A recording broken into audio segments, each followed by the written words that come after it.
વધીએ સુરતના આ નાસિરનગરમાં જે ડિમોલિશન થયું છે, જેને ભૂતિયા ડિમોલિશન આપણે કહી શકાય, તેમાં એક ઓડિયો પણ હવે સામે આવ્યો છે, જેમાં જેસીબી ભાડે આપનાર મહસીનનો આ ઓડિયો છે. મહસીન આ ઓડિયો વાયરલ કરવામાં આવ્યો છે, જેના નામ પરથી આ ડિમોલિશન જે થયું છે જેને લઈ અને જેસીબી ભાડે મંગાવવામાં આવ્યા હોવાનો તેમના દ્વારા તેમાં કહેવાય છે.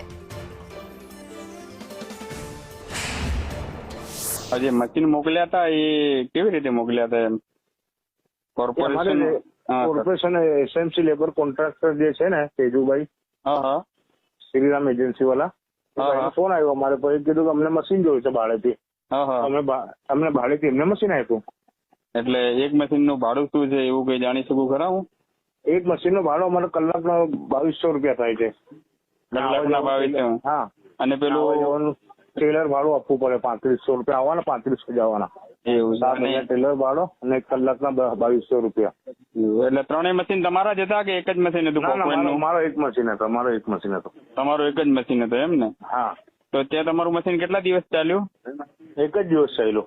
એક જ દિવસ ચાલ્યું એમ ને? હા.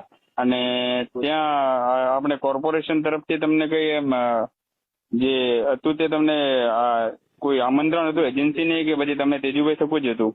ના, અમે તો ડિમોલિશન માટેનું અમારે એસએમસી થી કઈ લેવાતું નથી.